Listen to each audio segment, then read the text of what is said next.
दोस्तों रिसेंटली दिल्ली में MTS post पर नोटिफिकेशन आउट हुआ है, जो कि दिल्ली DSSB की तरफ से आउट हुआ है और इस नोटिफिकेशन में 714 एमटीएस की पोस्ट आई है। मुझे लगता है इससे अच्छा नोटिफिकेशन आपको एमटीएस पोस्ट जो कि क्वालिफिकेशन 10th पास है कहीं नहीं मिलेगा।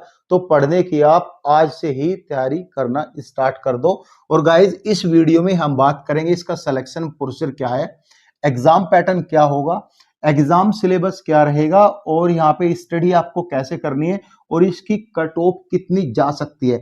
अभी तक जितनी भी पिछली एमटीएस की पोस्ट आई है किसी भी डिपार्टमेंट की आप ले लो, उसके एक्सपीरियंस के भी यहाँ पे हम इसमें बताएंगे कि कट ऑफ आपकी कितनी जा सकती है। हालांकि हमने वैकेंसीज की वीडियो बना दिया था जिसमें एज कंसेशन को लेके भी डिटेल में डिस्कशन किया गया है। वीडियो का लिंक डिस्क्रिप्शन में आप जाके देख सकते हो अगर अभी तक आपने नहीं देखी है। देखो नोटिफिकेशन जब आप पढ़ोगे उसमें शुरुआत में ही लिखा है कि 1 टियर एग्जामिनेशन सिलेक्शन प्रोसीजर होगा। इसका मतलब है आपका एक एग्जाम लिया जाएगा और एक एग्जाम के बेस पर ही आपका सिलेक्शन होगा। उसके बाद जो है आपका स्किल या ट्रेड टेस्ट होगा या फिर आपका जो ड्राइविंग टेस्ट होता है वह टेस्ट होगा। यानी यहाँ पे जो डिपेंड करता है ना, ये आपका स्किल टेस्ट जो ट्रेड टेस्ट है या ड्राइविंग टेस्ट जो डिपेंड करता है, ये as per the requirement of job के ऊपर डिपेंड करता है। अब यहाँ पे इन लोगों ने नोटिफिकेशन में लिखा है कि एमटीएस की पोस्ट आई है, ठीक है। अब ये एमटीएस की पोस्ट तो आई है, सभी पोस्ट जो है चपरासी के लिए थोड़ा ना होती है। कुछ पोस्ट यहाँ पे ड्राइवर के लिए होगी, कुछ पोस्ट यहाँ पे एमटीएस इलेक्ट्रिशियन के लिए होगी, कुछ पोस्ट यहाँ पे प्लम्बर के लिए भी रखी जाएगी, कुछ पोस्ट यहाँ पे एमटीएस कुक के लिए भी होगी। यानी इस तरह से पोस्ट है, लेकिन पोस्ट को अभी डिटेल में डिस्क्राइब नहीं किया है कि कितनी एमटीएस की पोस्ट किसके लिए है, किस ट्रेड के लिए है, किसके लिए नहीं है। बस लिखा है कि 10th पास जो नॉर्मल कैंडिडेट है वह इनके लिए अप्लाई कर सकता है। तो हम इसके बारे में ही आपको बताएंगे और डिटेल में आपको समझाएंगे। देखो इसका जो सिलेक्शन प्रोसीजर है, पहले आपका एग्जाम होगा। एग्जाम के बेस आपका जो है स्किल टेस्ट के लिए 1:10 की रेशियो में कैंडिडेट को बुलाया जाएगा। एग्जाम आपको क्वालिफाई करना है। एग्जाम क्वालिफाई करने के बाद जो हायर कैटेगरी यानी जो हायर नंबर के स्टूडेंट है उनको मेरिट लिस्ट में रखा जाएगा, ठीक है। ये सब चीज है। पैटर्न के बारे में बात कर लेते हैं। इसमें आपका सीबीटी एग्जाम होगा यानी कंप्यूटर बेस्ड एग्जाम आपका लिया जाएगा, जो कि एमसीक्यूज रहेगा, मल्टीपल चॉइस क्वेश्चन रहेंगे। एक क्वेश्चन के 4 ऑप्शन रहेंगे, उसमें से आपको एक ऑप्शन को सेलेक्ट करना है जो ऑप्शन सही है, लेकिन गलत सेलेक्ट नहीं करना है। गलत सेलेक्ट करते ही नेगेटिव मार्किंग कट जाएगी यानी 0.25% नंबर आपके कट जाएंगे। सो गाइस इसमें जो नेक्स्ट वीडियो आएगी तुक्के के बारे में भी हम बताएंगे, क्योंकि 200 क्वेश्चन में थे, आप 50 क्वेश्चन के भी तुक्के लगाओगे तो करीबन करीबन आप इसके जो है उस बेनिफिट में ही रहोगे और आपको जो है उनका नंबर का बेनिफिट ही होगा। तो ये वीडियो देखने के बाद कुछ दिनों के बाद तुक्के की वीडियो भी आ जाएगी। सिर्फ तुक्के की वीडियो इसलिए आएगी ताकि सिर्फ आपको बताया जाए कि ऐसे आप कर सकते हो। अगर आप कहीं सिचुएशन में फंसते हो तो आप ऐसा कर सकते हो। मैं कभी किसी को तुक्के मारने की गाइड नहीं दूंगा। आपको अपनी कंप्लीट पढ़ाई करनी है, क्योंकि तुक्के मार के भी पास नहीं हो जाता, ठीक है। 200 क्वेश्चन आएंगे, 200 नंबर का ये एग्जाम होगा। एग्जाम का जो पैटर्न है हिंदी और इंग्लिश दोनों लैंग्वेज में आपका एग्जाम होगा। आप किसी भी लैंग्वेज जो लैंग्वेज आपको आती है उसमें एग्जाम दे सकते हो। एग्जाम सेंटर आपके दिल्ली एनसीआर में ही रहेंगे। नेगेटिव मार्किंग 1/4 रहेगी, 0.25% पहले आपको बताया, और एग्जाम में 2 घंटे का टाइम मिलेगा आपको पूरा करने के लिए। ये तो रही आपकी जो है पैटर्न की बात। अब बात करेंगे सिलेबस क्या क्या है। देखो जनरल अवेयरनेस के 40 क्वेश्चन आएंगे। मैं पहले ही आपको एक बार बता देना चाहता हूं कि जनरल अवेयरनेस यानी जीके ये एक ऐसा सब्जेक्ट है, इसको कोई भी पूरा नहीं कर सकता। अगर जीके में आपके 50% नंबर आएंगे, मतलब कि आपने तैयारी कर ली और आपके नंबर 50% आए हैं, यानी 40 में से आप 20 नंबर लेके आ गए, तो आप अपने आप को लकी समझो कि इतना हुआ है। लेकिन भाई 10th लेवल का ये सिलेबस रहेगा, यानी 10th लेवल का एग्जाम रहेगा, तो लगभग यहाँ पे बहुत इजी क्वेश्चन रहेंगे, यहाँ पे बहुत ज्यादा इजी क्वेश्चन रहेंगे, तो स्टूडेंट हाई स्कोर करके आएगा। अभी रिसेंटली आर्मी के एग्जाम भी हुए हैं 10th लेवल एमटीएस पोस्ट पर, उस पे भी जो कट ऑफ गई है ना, आउट ऑफ 100 में भी स्टूडेंट के नंबर नहीं आए भाई, पता नहीं क्या क्या क्या।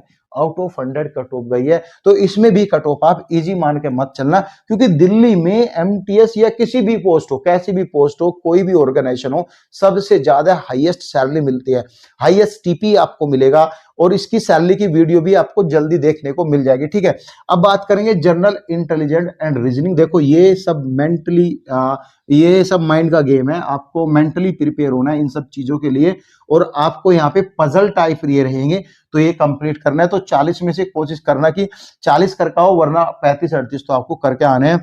फिर यहाँ पे जो है मैथ के रहेंगे, अर्थमेटिकल एंड न्यूमेरिकल के क्वेश्चन आएंगे 40, और 40 नंबर का ये एग्जाम होगा। तो मैथ आपको पूरा करना है।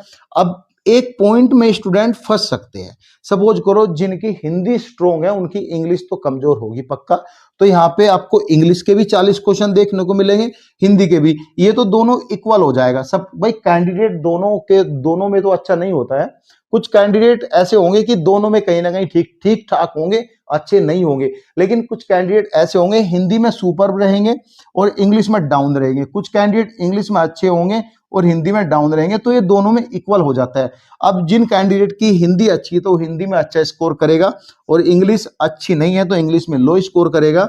ऐसे यहाँ पे इंग्लिश वाला अच्छा स्कोर करेगा जिनकी इंग्लिश अच्छी है, हिंदी वाला तो कम स्कोर करेगा। तो ये दोनों इक्वल ही रहता है, थोड़ा सा इधर उधर आपको दोनों पढ़ने की जरूरत है। दोनों का सिलेबस सेम ही रहेगा, बस सिलेबस हिंदी में रहेगा, जैसे मुहावरे हुए, पर्यायवाची हुए, ये सब रहेगा, और इंग्लिश का जैसे फिलिंग इन द ब्लैंक हुई, ये सब ऑलमोस्ट सेम ही रहेगा, कुछ चेंज नहीं होगा। ठीक है, अब यहाँ पे आपको पढ़ना कैसे है, पढ़ने की आपको मैं बता देता हूँ। देखो बहुत सारे स्टूडेंट ऐसे हैं जो अभी जॉब भी कर रहे हैं और वह इसमें सिलेक्शन पाना चाहते हैं, बहुत सारे स्टूडेंट है जो न्यूली कैंडिडेट है, बहुत सारे स्टूडेंट है जो पहले से ही प्रिपेयर कर रहे हैं। देखो पहले से जो प्रिपेयर कर रहे हैं उनको तो सारा सीक्वेंस पता है कैसे कैसे पढ़ना है। देखो इसमें जो 4 सब्जेक्ट ऐसे है, 2, 3, 4, 5, ये एक ऐसे सब्जेक्ट है जो एक लिमिट में है, और जिनका सिलेबस एक लिमिट में है, और जिनको आप इन चारों सब्जेक्ट को 2 महीने में कवर कर सकते हो, 2 या 3 महीने में कवर कर सकते हो इन 4 सब्जेक्ट को, ज्यादा बड़े सब्जेक्ट नहीं है। जनरल अवेयरनेस एक ऐसा सब्जेक्ट है ये कभी कवर नहीं होगा, लेकिन मैं आपको बता दूं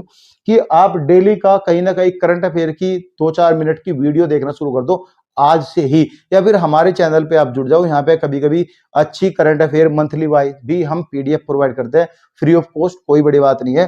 तो डेली का ये करंट अफेयर शुरू कर दो, और एक बुक ले लो जो अभी लेटेस्ट बुक है, बुक के नाम भी जल्दी मैं बता दूंगा आपको वहीं पर ही। तो बुक में से आप जो है 10-5 पेज डेली का पढ़ लो, बाकी इनका प्रिपरेशन आप करते रहना, तो आपकी तैयारी अच्छे से हो जाएगी। कट ऑफ के बारे में बात करें, देखो कट ऑफ में 200 में से, देखो भाई जनरल वाले में बता दो, 200 में से जो आपकी कट ऑफ बनेगी, अगर यहाँ पे 175 के अराउंड आपके नंबर आएंगे तभी कुछ भला हो पाएगा आपका, अदरवाइज भला नहीं होगा।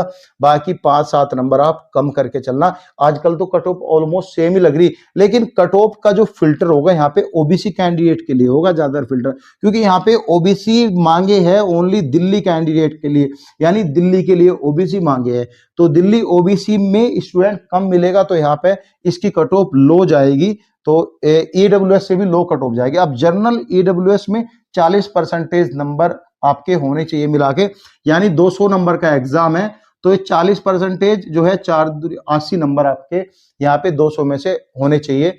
तो इवन ओबीसी दिल्ली के लिए 70 नंबर होने चाहिए एग्जाम को क्वालिफाई करने के लिए। अब एसटी एससी पी जो पीएच है, फिजिकल हैंडीकैप्ड है, उनको 60 नंबर होने चाहिए। अब यहाँ पे एक पॉइंट आता है ईएसएम, देखो ईएसएम के वैसे तो 30% नंबर है क्वालिफाई, लेकिन यहाँ डिपेंड करता है कि यहाँ ने लिखा subject to the candidate. Subject to the candidate means है कि अगर 30% पे ज्यादा से ज्यादा कैंडिडेट क्वालिफाई करे तो ये 5% का रिलैक्सेशन हटा देंगे। अगर कम कैंडिडेट क्वालिफाई करे, जितने कैंडिडेट की इनको जरूरत है ईएसएम कैंडिडेट के, तो वे कैंडिडेट क्वालिफाई नहीं करे, तो 5% का रिलैक्शन देके 25% यहाँ पे क्वालिफाई यहाँ पे कर देंगे। तो ये है। अब ईएसएम वालों का बेनिफिट क्या होगा, ट्रेड टेस्ट में यहाँ पे बेनिफिट मिल जाएगा। कोई यहाँ पे आर्मी में ड्राइवर था, कोई कुक था, तो यहाँ पे ये सब बेनिफिट यहाँ पे मिल जाएगा। लेकिन मेरे भाई एग्जाम तो सबको पास करना पड़ेगा, ऐसा नहीं किसी के लिए अलग से छूट है। तो ये रही डिटेल, कुछ भी डाउट हो तो आप कमेंट कर सकते हो। Thank you so much.